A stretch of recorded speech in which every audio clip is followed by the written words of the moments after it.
I'm really tied in and tuned into the whole literacy component. And I'd say the work that I'm doing there is very different than the work that I've done at a district level in communications. Presented by Sacramento Educational Cable Consortium. You're listening to Lights, Camera, Learn. All right, so we're here with Xanthi Soriano. You're the Executive Director of Communication at the Sacramento County Office of Education. That's quite a mouthful. So give us an idea of what your responsibilities are and then how much of a team you have and what those folks do too. Sure. So my responsibilities are fairly broad with the Sacramento County Office of Education. It ranges from working on executive communications with, having to write speeches and or talking points for the superintendent to developing external communications like marketing programs and or doing community events, promotions, sorts of things, to internal communications and working on making sure employees are, aware of what's going on, organizational communications. So that everybody's in the know of what's happening. So that's kind of the breadth of it all. My team is now 5. I have a videographer who's on board with us, great talent, as well as we have a multimedia design specialist for graphics and for web content, for developing web content. We have also a communications manager who really works on our employee events, as well as working with our SCOE schools and student programs and things that we're working on directly with students, student voice. And we also have a new position called the Project Specialist 2 position, and that's really where the focus then is on marketing SCOE programs and services, as well as marketing SCOE in and of itself and to build awareness. And then we also have my executive assistant, who is a great resource for me. She's a great partner, and she helps with keeping everything running for us, all the operations. We all need that. And yes, exactly. Right. So together we work in tandem on cross-team kinds of projects, and then also they each have sort of niche projects per their expertise in each of their individual areas. And all of them have some sort of connection to a school, or having worked at a school, or having been in the classroom or whatnot, or parents or relatives who've been in classrooms. So how many schools are we talking about that you're kind of overseeing some of that? Right. So SCOE, the Sacramento County Office of Ed, has, I want to say there's technically 4 actual physical buildings. But as far as the SCOE schools, it's the senior extension program. It's a care program. We have students in our special education program. So it sort of depends. It's more programs, but the actual school buildings that we have Eleanor Hickey Junior Senior High School. We have Nathaniel Colley Junior Senior High School. And then we also have Palmater Junior Senior High School. And so all of those schools, those are places where students actually go to those schools, whereas a lot of our other programs are either push-in programs or school within any one of our districts. Okay, and there's how many districts then? So in Sacramento County, there are 13 districts that we oversee. Yeah. And in combined, that represents about 255,000 students. Oh, that's quite a few.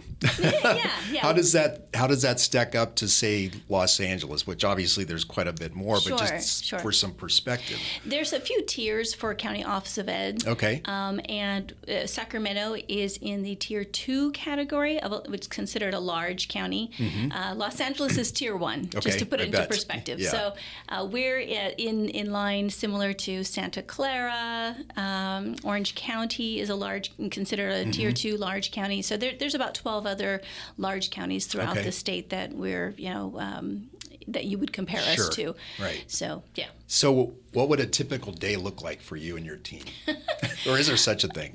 Yeah, it varies. We have a calendar. And on our calendar, we have regular things that we do on a weekly basis, things that we do that are events that we've done historically for more than 50 years. And so we're always making sure those kinds of things are continuing to go. So every other, we have about 2 board meetings a month that we provide support to our superintendent and to the board and to our team, our full SCOE team. And then we have where the superintendent provides a board report. Okay. And that's part of our work, is making sure he has all of his information to be able to present to the board that goes into the agenda. Then the other things that we do on a regular basis is we have internal communications. That's one of the ones I was talking about. Right. We have a lot of employee events. Okay. So we've looked at ways where we can really build engagement and culture within SCOE. A lot of things, happened in 2020, as you can imagine, with COVID. And so there was a lot of cultural change internally in terms of an organization. So we've been working on rebuilding SCOE culture, working on inclusive practices, working on diversity, working on equity. And so we're seeing how communications can play a role in that by helping with putting on events.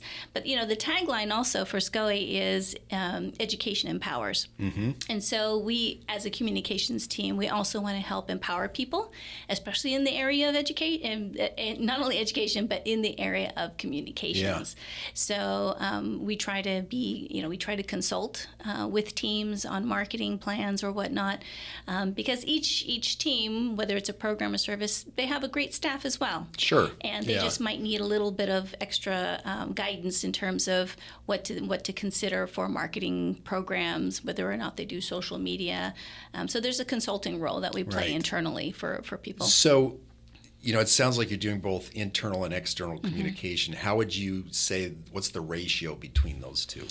I would say it's probably internal is probably a little bit heavier, probably about maybe 60% of our communication is done internally between board meetings, making sure we have a bulletin that goes out on a weekly or bi-monthly basis.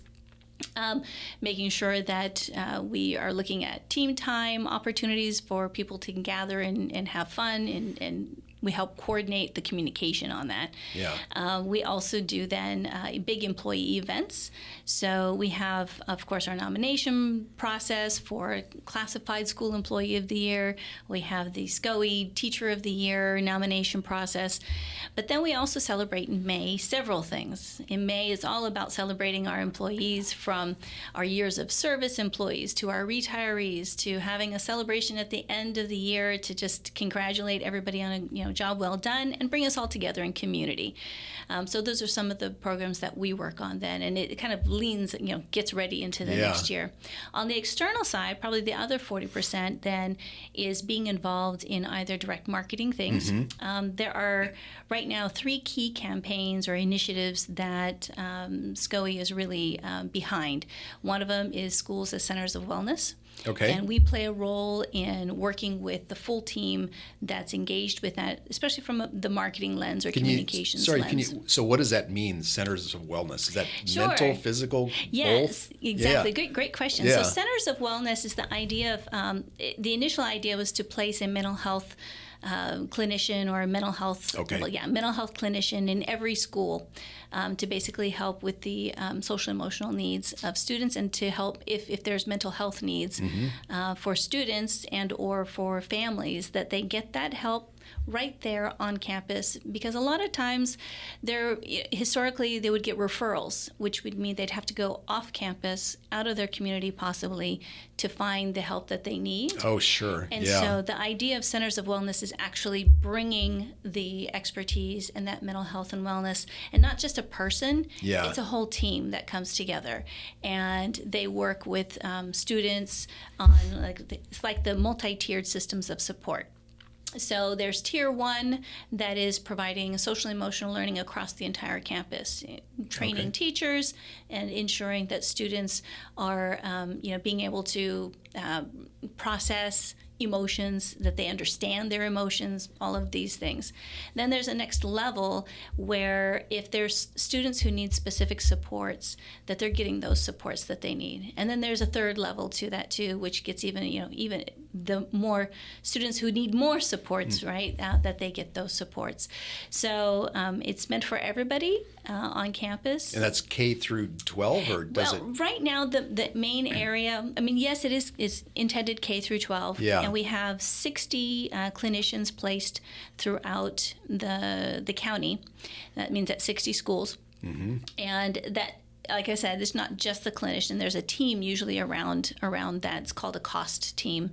I think it's a center of. I was going to say it has to be an acronym. COST, yeah, Right. COST. Yeah. And they work in tandem. We have family navigators who work with families. There's usually a social worker, the clinician, and then there might be peer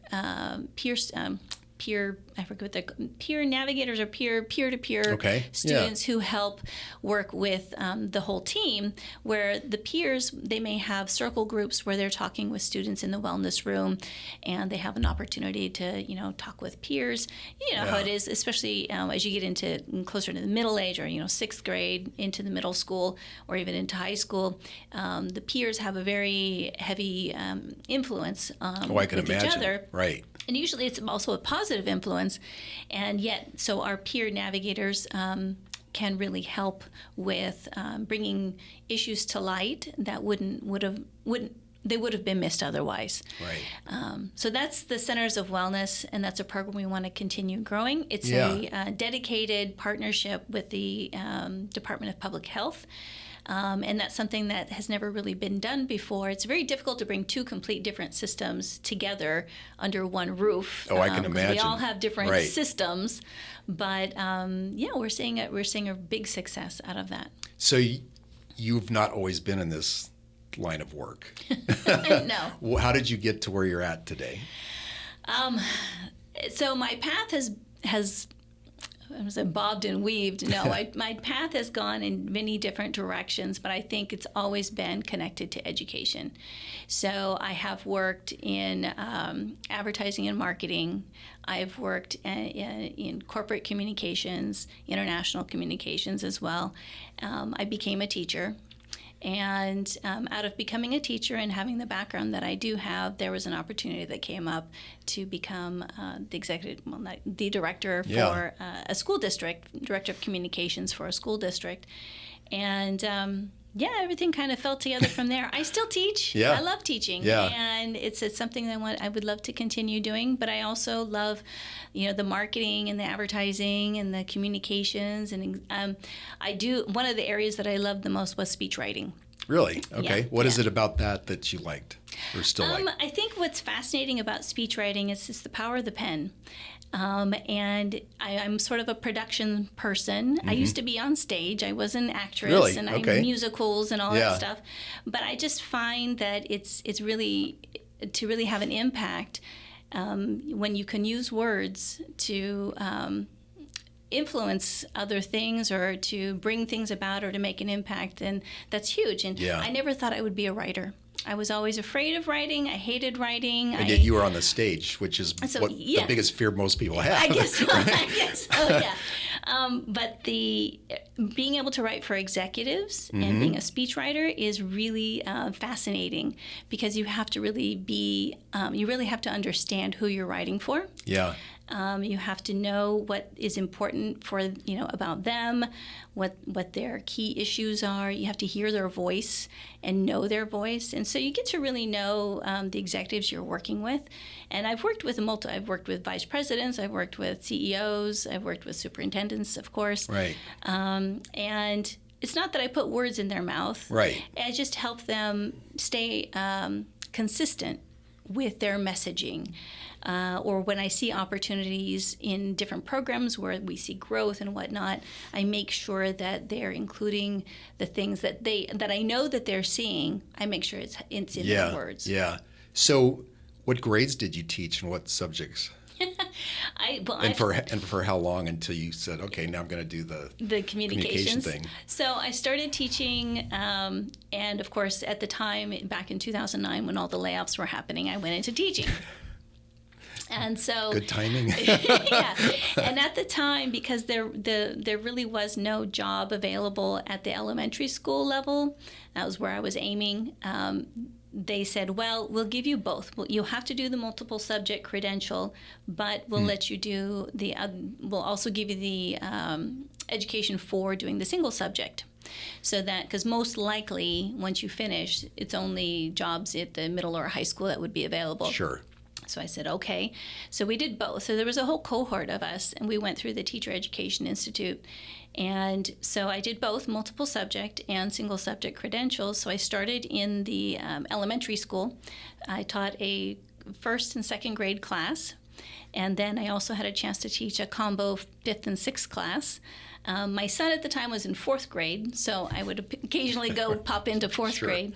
And I found that I leaned more towards the intermediary age students instead of the elementary age students. I just tend to make them cry sometimes. So Okay. Was that because you were really strict, or what was it you I don't did? know what it is. I mean, I do martial arts, so it must be a game face that I have. Right. Yeah. And then from there, the jobs that were open were at the high school level. And so I taught 9th and 10th grade English, and I also taught Spanish, 10th grade Spanish. And then I finally settled in mostly with 9th through 12th grade French. Okay. Was my area. So obviously you found a way to combine your marketing experience and your education experience. Did you find that difficult, or was it relatively easy for you to do that? No, it's very easy. In Yeah. an educational environment, going through the teacher training program is no different than going through a drama acting program. Yeah. I mean, granted, yeah, you're a content expert as Sure. well, of course. But at the same time, you're up there on stage every day, and you're having to manipulate and work with your audience to try to make them feel And they're not an easy something. audience either, right? Exactly. It's not Yeah. always an easy audience. Yeah. So I learned a great deal more in terms of leadership and management, I think, going through being a teacher than I had ever learned anywhere else. Mm-hmm. You have to learn how to, manage your whole classroom, but also realize that the students that you're teaching, you're impacting them for their future growth. Yeah. And so it's really important for my background, both in the corporate world and having had experience outside of school, I wanted to bring that forward to let students know that what they're learning here is important, that it's not that you're just learning French. No, you need the skills that you're learning to learn a language are the similar kinds of skills that you're going to use in any other job that you're going to be in. So they're like, oh, okay, we get that then. So Right. I think I was able to make a strong connection for them. I think the connection was really strong when I was the dance director. So, Oh, really? How so? Dance director at Valley High School, Footworks. Okay. Woohoo, Footworks. Because the school wanted to make sure that the students were running the program.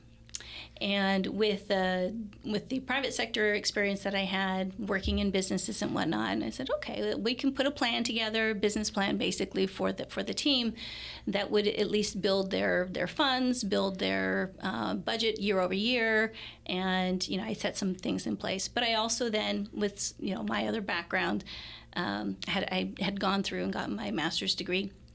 I also figured out how could they create a team that would then hand off everything to the next group coming in. Okay. 'Cause that's one of the unique A things student with team, schools. correct? Yeah, they're handing- Exactly. Yeah. How do you create something, and then when those juniors and seniors move up and or graduate, Right. the incoming freshmen and sophomore have to take over, and so there's a whole learning process from top to bottom or from bottom up, where they have to work with each other and hand off, do a succession plan, and that was successful. We did 3 years. Within 3 years, we were up to about $10,000 a year in our budget. So, and how many performances?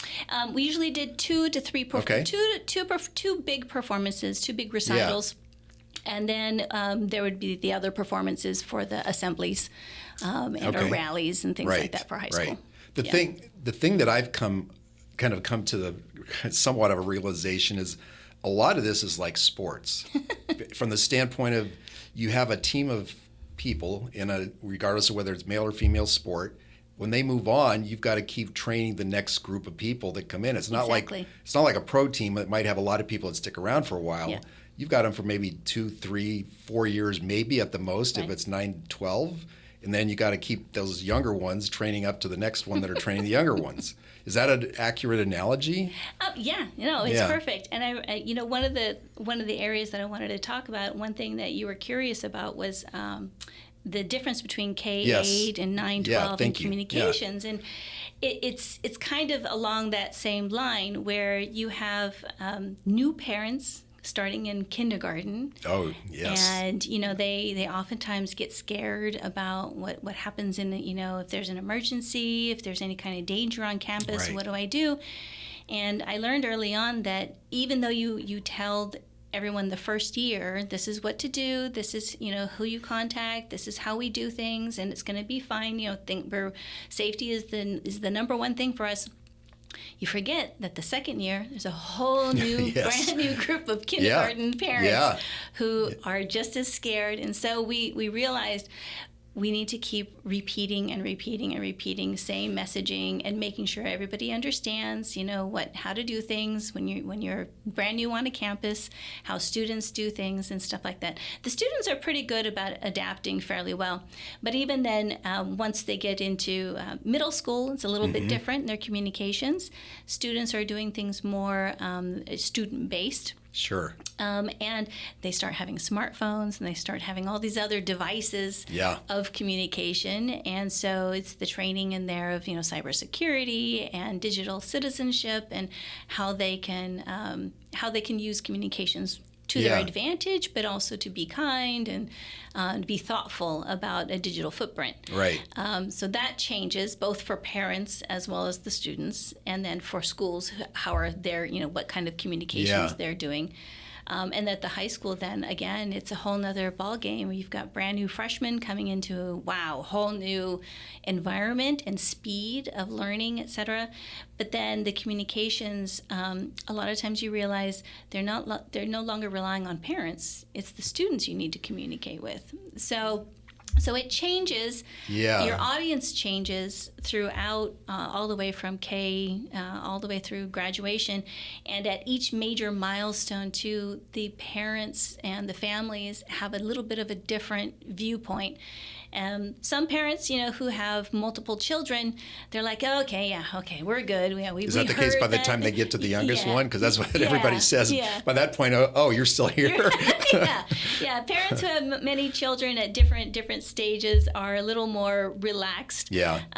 About they know how to get to the resources that they need by this time, versus brand new parents who maybe have one child who's going through those major milestones, you know, all the way. They want to make sure they're doing the right thing. So given these different levels and everything in terms of grade, do you find that you're using media differently by grade level, or does it matter? I don't think it really matters. Yeah. I think what matters is that messages need to be delivered in all different forms. Sure. So for accessibility. Yeah. So a message needs to be written, and message needs to be heard just audibly, and a message also needs to be viewed. I think one of the things that came out of COVID that we had learned was that it's not because of so much messaging, writing became just too arduous for people. People's attention span and their stamina for reading constant messages was really declining. And so we said we need to change it up for people because they're just getting exhausted by how much information we have to put out. Right. So how can we do messaging so that we get the information out, but that it's also people can consume it. So I guess let's confine this to your education experience. What's a big challenge that you've faced, not COVID related, and how have you risen to that challenge, and what kind of media possibly did you use to kind of embrace that? Well, I'd say right now I'm fascinated. I teach adult ESL right now in the evenings, and I'm teaching online. Okay. And I haven't had a chance to really teach online like a lot of other teachers have. And so I'm finding all kinds of interesting ways and that I have to do things differently. So, but that's where the other work, where the County Office of Ed is really involved, is this whole Sacramento County Reads. Yeah. It's the literacy initiative that we've been working on. And I've been working very closely. And I think just because I am a communicator, I'm really tied in and tuned into the whole literacy component.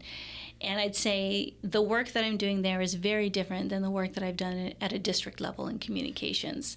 It's all about messaging, and it's all about framing literacy and the importance of the science of reading, et cetera.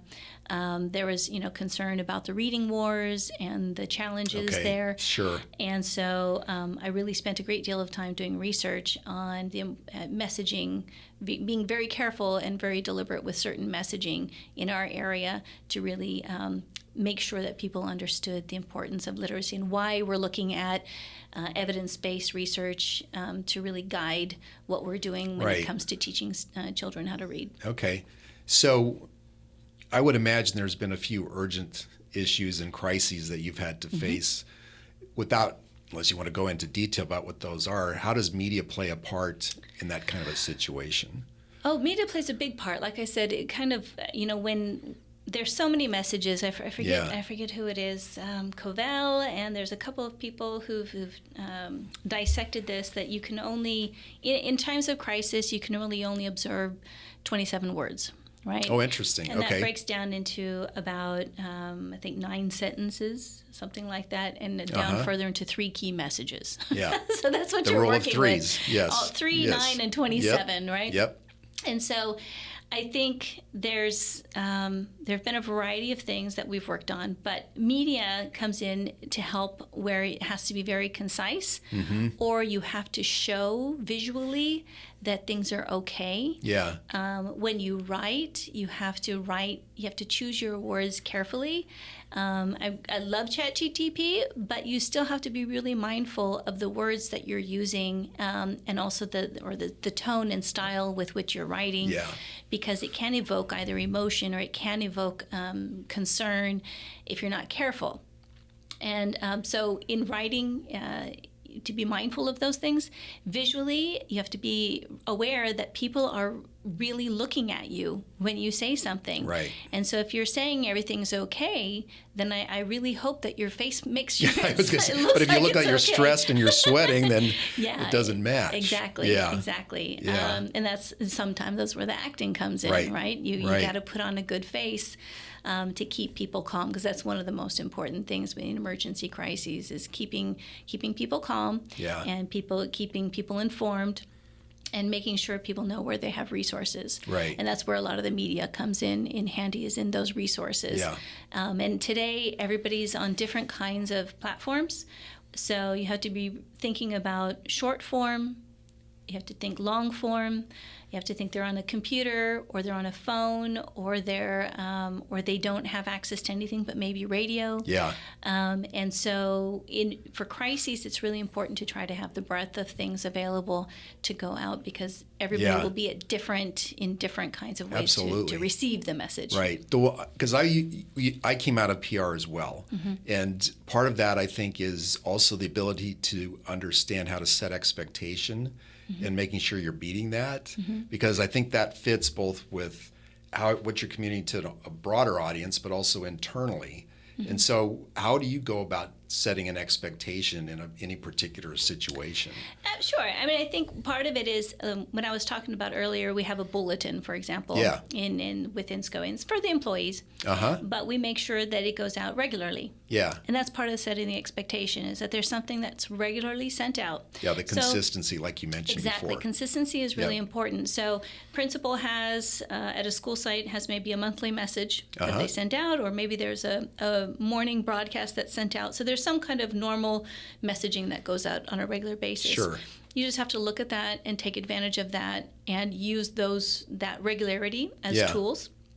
And then there are other systems that schools, utilize. If it's an emergency broadcast system, that then they kind of enact that, and then parents are aware of it and they know why it's being used, and so I think helping people understand what the tools are going to be for communication is important. Yeah. And also how they can provide feedback too. Okay. So when when you look at tools, then how do you and your team assess anything new? Because you mentioned ChatGPT, and obviously there's a lot of questions, not necessarily about that, but AI in general, and how professionals can use it and still be ethical in its use? Yeah, that's a great question. Yeah. We have a presentation actually, I think on October 21st coming up. Okay. It's going to be on both the pluses and the negatives, the things to watch out for. Cybersecurity is a concern, and anything having to do with fake, but that's with any kind of medium. We could fake a newspaper. I could fake a TV program. Yes, you could. So it's the same kind of a thing. And the difference is with AI is because of the different tools that it offers, whether it's a generative AI or whether it's using an agent that builds something from different AI platforms. I think there's ways that it can be used to make things more efficient, especially in times of a crisis, when speed is really what you need. Yeah. So I could take, for example, that 2793 formula, and I could create a prompt that I need to create messages based on this formula. Yeah. And here is one update. Data privacy is important. Yeah. And so if there's things that we do need to make sure are within ourselves, there's some programs like Google's, Notebook LM, where it just uses your documents. It doesn't reach out to the internet or anything like that. It's not sharing anything that you have. So those are some of the tools that we can use then internally to make sure that for expediency, we can produce what we need, and there's somebody who's already knows the material that they're putting in. It's just that we need to turn it around right away, and there's multiple sources that we have to integrate. And there could be video resources, there could be written resources, visual resources, and the speed at which it can then condense and summarize is a real advantage. Yeah. There's other things too that are great. I mean, in the education world, being able to create a lesson plan, is really helpful. Yeah. And it's not even so much the creativity of it. I mean, there's some creativity to it, or there's things that maybe you hadn't thought about that it adds in. But I think where it comes in really handy is when there's multiple standards, frameworks, section 1.6 teaching standards that go into a lesson plan, that it's really helpful to say, make sure this lesson plan highlights or pulls from standard X, and I want to address this teaching standard. This is where I want to grow, so I want to make sure there's components in it that get at this particular teaching strategy. And then content-wise, I really want to, here's where my students are at and what they need to learn at this. So can you generate at least a sketch of a lesson plan for me? Yeah. And that's really helpful because that can be very time-consuming. And there are multiple documents that teachers have to pull from in order to put together a lesson plan. Yeah. So just having the framework, being able to pull together a framework, and then content. The person who has the content can easily then, I know exactly, I'm going to hit on articles here. This is where I can introduce articles. Or some teachers are really great about different student activities and student-run or student-guided opportunities in the classroom, and they can add that in. They don't have to spend all of their time researching the standards, and it can be easily pulled in and adapted there. So I think that's the point, is that this, like anything, is a tool. Right? And if you let the tool get the best of you, it will get the best of you. But if you just use it in the way that, like you're explaining, there was one article I read, I think it was in Edutopia, that this one teacher was having a hard time getting some of the kids that were in sports to relate to physics. So they put into ChatGPT, how do I explain physics to a baseball player? So they kicked out this whole thing about, okay, here's what happens when you hit the ball, and here's how fast the ball goes, and here's what keeps the ball from going faster. So once she was able to use that with those kids, then he started thinking about it in a whole different way, that it wasn't just some boring science thing, that it pertained to them. And I thought that was a really unique way of applying AI without getting the best of her or class. Exactly, because all of the teachers out there are very well trained on how to teach. Right. And they know that they've got to make a link somewhere, but they don't always have the time to go and study a whole nother content area to be able to make that link. And so using a tool, ChatGPT or Copilot or Gemini or Claude, yeah, they can help. It can help do the quick study on another content area, and then show the linkages. Right. And then they're off and running, like, oh, I've got all kinds of other great ideas. So I think in some ways too, it's very invigorating for teachers, because it's very tedious and very time consuming to try to have to, where is this at the library, or where is this online, and is the resource that I'm looking at the best resource? I think through professional development, there are resources that are shared, and when those are then saved, either like on a Padlet or on a resource board, then, like I said, using something like Notebook LM, I could just pull from those resources and say, here is 6 strategies. I want to use 1 or 2 of them in my, from the professional learning I just went through. I want to incorporate that into my lesson. Okay. Easy. Is that so? Are you using Notebook LM to create the kind of the podcast format that it can do, or how are you using it? Not yet. Yeah. Okay. Not yet. I haven't. Have you tried it yet? No, I haven't. It's pretty crazy because the people that you can pick however you want them to sound, but it sounds very realistic and conversational. Yeah. No, I'm thrilled to see how I can do it. It's so funny because years ago when it was one of the first online classes. It was through I forget which virtual academy it was. I'm talking years ago too.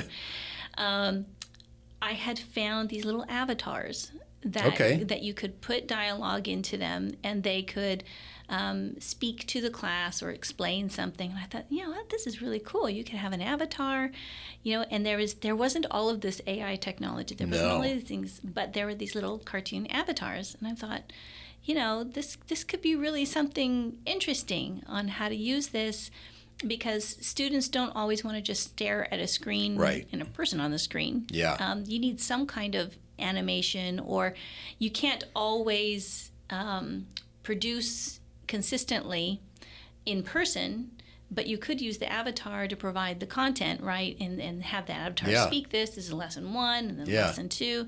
And that's kind of where things have evolved. I can see that. I vaguely remember that. I forget what was the online platform that had the little paper clip. Yeah. Remember that? That's right. I tell in a Post-it note and a paper clip. I don't remember what it was, but see, at least I remembered that. But yeah, those are kind of interesting. So when these new platforms or anything come along, then Xanthi, does your team go through any kind of formal overview of it first, or assessment before you implement any of it? There isn't. Well, we go through we work with groups in different collaborations and different consortiums that get pulled together. Sure. With AI, there's a variety of groups that have been meeting, either in education in a variety of areas. Because I think as educators, we all know that we want to know about this, and we want to have our hands around it because we see the advantages to it. But you also see the downsides, right? Just when calculators came out, will students be cheating? Right. Because I think for most educators, it's not a matter of cheating per se. It's a matter of our goal is to try to make sure people are absorbing new content, and they're learning new things, and they're expanding, and they're being able to use critical thinking. And so the only way to really tell whether you or not they're doing that is to see what they can produce on their own. Sure. And so if they're using tools like ChatGPT to produce things, I guess it just depends on how you've asked them to produce something, right? Right. So if you're asking them, okay, if you're going to use ChatGPT, fine, but I want to see your prompt. Yeah. So what kind of prompt did you actually put? It's whatever the output is, fine. Right. But let me see what you put into that. What did you think That's through? Really good. Yeah. And why did you choose this particular method? And then what did you, out of what the outcome was, what did you learn is the better thing to use or not use? That would be where I would be more interested in it. Yeah. But I know that there are groups who are meeting. They're talking about policies around AI, trying to see both for staff use in an office environment and for student use. And I know there haven't been any particular ed codes just yet. Yeah. But I think it's moving too fast. Yeah, I think districts are trying to come up with some sort of some sort of rules or practices to follow. Yeah. For us at the County Office of Ed, I know we've been discussing it at great lengths, and we're going to be having a presentation on artificial intelligence, the pros and the negatives about it. And the things just to watch out for, as opposed, and then also here are the things that we could really leverage to do our work better, to do our work faster, or to be able to take on other fields that we hadn't thought about. And I think one of the things that we've talked about is definitely data privacy. Yeah. And that's one key thing that we're insisting on, is that whatever tools we're using internally, that there's a data privacy agreement in place. Because you don't want the kids to have a bunch of data on themselves out there inadvertently, because they're just using it in some way, and all of a sudden they're putting in all their family history and everything. It's just like there's their prompt. Exactly, just like social media. You have to think of your social footprint, right? All these pictures that you're putting on, and those are some of the things we want to bring students awareness to, and staff's awareness, is that there are AI bots now who can identify your picture. Yeah. And if you tag them with the name, then anywhere where that image comes up will be associated with that name. So there's things that we do definitely want people, that when it's personally identifiable information, that they be mindful about that. Right. And so if you have to put in Jane Doe, you know, if you're doing your stuff, put in names that are no names. Yeah. Even if you have to use a name, you know. So I want to talk briefly about the 40% of what you were doing in terms of external media. How much media are you producing then when you're dealing with the external media? With external, I think it really depends. Yeah. So on social media, we try to keep a cadence with social media, using just observances and stories that are aligned to the observances. Yeah. That's every month we have anywhere from 4 to 5 observances that we're talking about. Yeah. So this is anything from Filipino American Heritage Month to Cybersecurity Month to it's School of the Administrator Week, right? Yeah. But we want to try to tie that together either with a resource that people can go to and find out more. Lately, we've been talking about the stories of each one, people in these, and so that's some media that's generated. The other media that we have then are actually going out and doing articles. We wish we could do more video. Yeah. And video is just it takes time. It does. It takes time. You have to edit. You have to make sure the story's right, et cetera. And we don't always have the tools or the dedicated time to sit through, and to be able to put out good content. Yeah. And so that's an area where we'd like to grow. Is being able to have video content. Okay. The audio content would be nice too, and just to be able to have a diverse portfolio of information that people can use. And some of it we'd like to see be a little bit, at least intriguing or fun, try to make education fun. Right. And I think that's part of the challenge at the stage of being at the County Office of Ed too, is there's so much lingo and inside verbiage that we use. Oh, there is. Yeah. It makes it a little difficult to tell the story and why this is so important to an external audience. So what kind of insight would you give people in terms of working with outside media? Because, I mean, coming from both working with a news station here and then working on the PR side, news stations obviously only call when there's a problem, typically, right? Or if they've gotten some press release and there was some interesting enough event that they wanted to cover it. So how do you build relationships with these people so it's not that transactional? Right. Well, I mean, I think building relationships is in and of itself the key thing. Yeah. Getting to know everybody, getting to understand that, even when they're calling when things are bad, it's because, well, it's their job to report on and to find out the facts, right? Yeah. I think where most people get a little bit concerned is sometimes it doesn't go that way. It becomes sensational, or it becomes, all a little bit one-sided. Yeah. And so I think the better the relationship is, you can then say, internally, you can also prepare your audience internally, the decision makers, and say, look, they're going to ask these questions. And so we need to be able to respond to them or know what we're going to say when it comes to a crisis situation. I think there's a list of 77 common questions that Only? that any media would ask. Yeah. And when I give that sometimes to the leaders, they're like, 77. I'm like, yep, you ready? Here we go. Yeah. But I think that a lot of people that I've worked with has learned that if by going through those 77 questions, it actually eases the whole thing or situation, or we all become, okay, this is what people are going to ask. Yeah. And if not the media, it's going to be parents or the public. They're going to ask these questions. And so the more prepared you are with understanding where we are with each one, the better. I think most of the media folks that I've talked with and things, they're just looking either to do their job because they've been asked, or they're looking for a good side of the story to tell. Yeah. I remember one time there was a fire and at a school site, and students were fine. We all did. Everything was taken care of the way it should have been taken care of.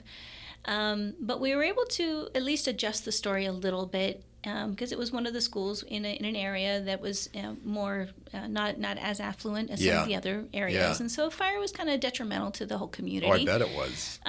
So instead of really focusing on another bad thing happening in this area, we focused on the fact that the rabbits were saved.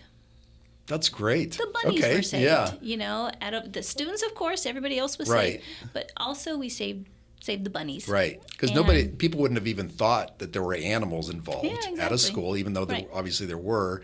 And who wants to know that bunnies died? Exactly. Yeah. And so, we kind of looked at, everybody's safe, including the bunnies. Yeah. And it sort of changed the whole feeling about it. Yeah. That it wasn't as bad as it could have been. Sure. But that, and then same messaging, we're taking care of everything and making sure everybody's safe. And so that came about because of a good relationship. Yeah.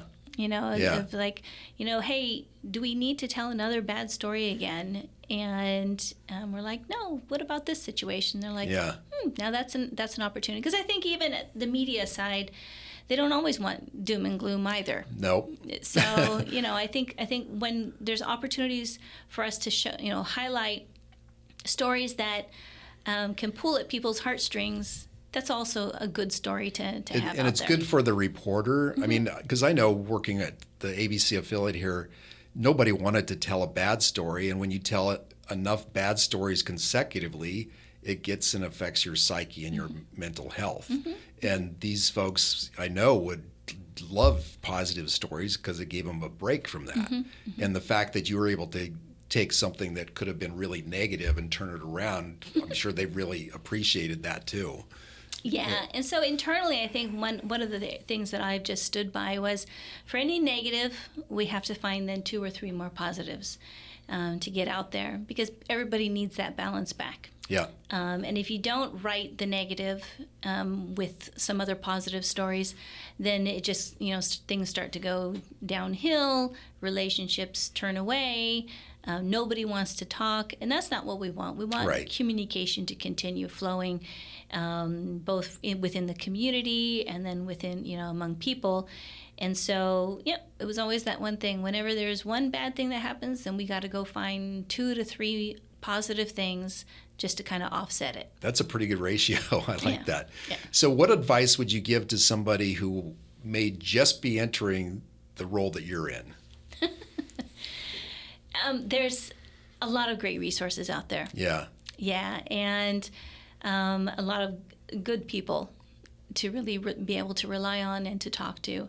And so I would say, getting connection with those resources. I know for most school public relations people, it's CalSPRA, so the California Public Relations School Association. They also have NASPRA then at the national level. There's also locally CAPIO, which is the California PIO Association. There's also, on the marketing side, the Sacramento Valley, I think, American Marketing Association. Yes. And then there's the PRSA chapter too, exactly, right? PR Society of America. So those are all really great organizations to be part of, and to be able to find people who can help out. At the county level, there are all of the county PIOs have get together on a quarterly basis, and they meet and discuss situations and things, and they talk about what's happening in their world, and a lot of great sharing. In fact, that's where we've shared a lot of AI. Oh, really? Okay. Information, a lot of AI training among ourselves. Sharing of information. What did you learn about this? Did you go to that one conference? Yes. Tell us. Share with us. And we've put together then opportunities for people to come and learn more, etc. At SCOE, we have our SCOE U, and so and in a lot of other organizations, there's an internal employee training program. Okay, sure. And oftentimes they'll have professional development. It's a little hard getting professional development in a classified position where it's something like communications, marketing, social media. Yeah. And so the associations really come in handy for that. There's other associations. Unfortunately, for government entities, it's a little more pricey. Sure. But sometimes they offer discounts for government organizations. Yeah. But I would say really get to know people who are in those organizations, because most likely they have the same role. Yeah. Just in a different environment, and or find where the resources are for additional training, or even where you can not so much do the training, right, but you're talking with people within your organization to learn about their programs and services and the things that they're working on. Yeah, I can see that. Is there anything else you'd want to add that we didn't touch on? Oh my gosh. I can't think of anything else other than the role of the County Office of Ed is different than a district. The oversight that a county the oversight that a county office of education has over districts is really that budget, fiscal oversight. Yeah. And then the local control accountability plans, et cetera, from a curriculum standpoint.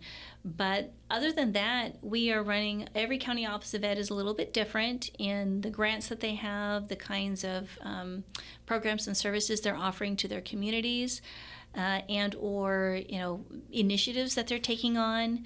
And so working in communications is just a little bit different. It's almost like working back in a corporate setting. Oh, I can imagine. Yeah. Because you had a lot of different stakeholders with different backgrounds and different needs and expectations. Exactly. Yeah. And you have many verticals. And so you're dealing, you have this program is doing this, and they may have their own dollars and money from a grant that stipulate marketing and social media and all of this. And so, well, that's where I said you're more of a consultant at that point, because in saying, well, okay, you've got to do this, so I know of these agencies or this person or whatnot who could probably help you bring that about, because the team that we have is pretty small in order to do all of these large, $100,000, $100 million grants that they're running in terms of the communications and or the training. There's a large number of professional learning sessions that happen in a county office of ed for all sorts of things, whether it's curriculum and instruction, whether it's a program, they're doing some sort of community of practice, professional learning, you name it. And a lot of times they want them filmed, they want them. I can imagine, So it's a different role than working at a district where your stakeholders are parents directly, right, and staff directly, and you have to respond to incidents that are happening at school sites right away. So this is making me think of another question. Obviously Sacramento is a metropolitan area, but within the county there are non-metropolitan areas. So you go to Galt, for instance, or you go out to some of these other smaller school districts. How do you keep those things in mind relative to most of the school districts are in Sacramento metro area? Oh, sure. Yeah. Well, I think having grown up in California and having grown up predominantly in Northern California, I'm used to rural areas and getting out. Yeah. When I worked years ago, when I worked for the fast food industry, I had 4 large co-ops that I would go out to, as far out as Winnemucca. Oh my gosh. Okay. As far up as Shasta. Yeah. And as far south as Fresno, and then Sacramento. Right. And I had to check in on them on a regular basis with all of the different owner-operators. And so I'm personally used to it. And I think a lot of people who grow up in Northern California tend to, like going out into rural Yep. areas. Once in a while, it's just a breath of fresh air.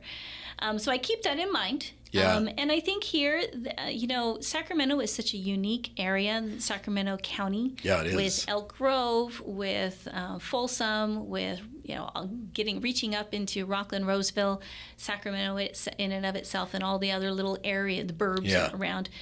But it is connected. It is a very connected community. Everybody knows everybody.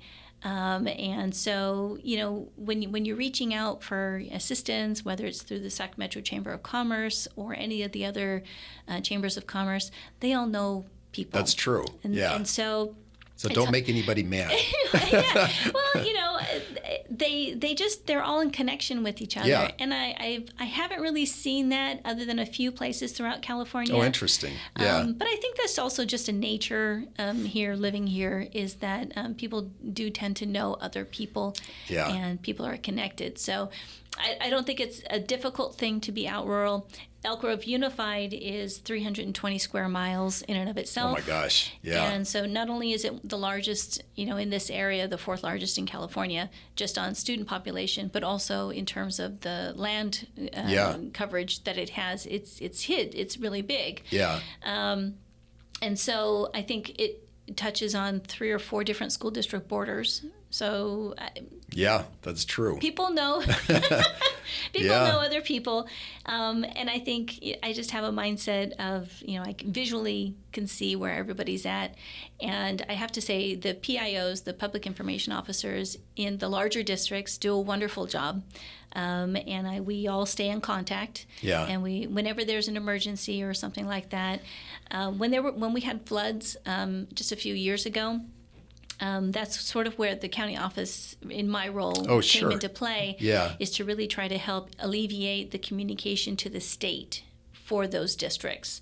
So I played the liaison role. Okay, and so that alleviated them from that role. Yes. They could take care of their district. They could take care of their district and worry just about their district, and then I would, in turn, communicate up to the state, to the county and to the state on what the situation was on the ground. And I've done that. I've had that role in a variety of times with the fires. I work directly with Cal OES. Cal OES will put a call out for emergency services to come in and help from a communications standpoint. If people can, I forget what they call it, the government, they lend people out. Okay, yeah. And so I've done a couple of times for that. So I'm aware of how to work with incident commanders and those sorts of things. And so that's been one of my biggest roles then when there's a big, large, incident that happens.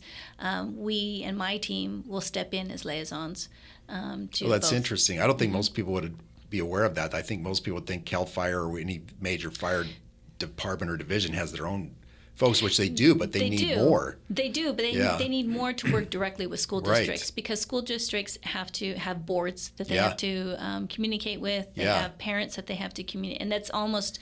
And we have our own communication programs and things, or our own channels, that then just having someone who can then relay, okay, what about all schools? Can you tell us, are all schools safe? Do we have any that need assistance or whatnot? That's a huge advantage then for Cal OES and or Cal FIRE to be able to tap into that resource and then know that then if things need to be sent out, then they can respond to that situation as opposed to having to worry about the communications with all parents and families and whatnot. Okay. That's pretty interesting. I didn't know we'd go down that path, but that's really interesting. Is there anything else, Xanthi? No, I think that's it. I think we covered everything that you were looking for. This has been great. Thank you so much. Yeah, absolutely. All right. No, it's been a delight to be here. Likewise. Well, listen, that's it for this episode of Lights, Camera, Learn. You can catch all of the episodes on Spotify, Apple Music, our website, secctv.org, and YouTube. You can also support us on Patreon by clicking Lights, Camera, Learn. Till the next episode, make it a great day. Thank you.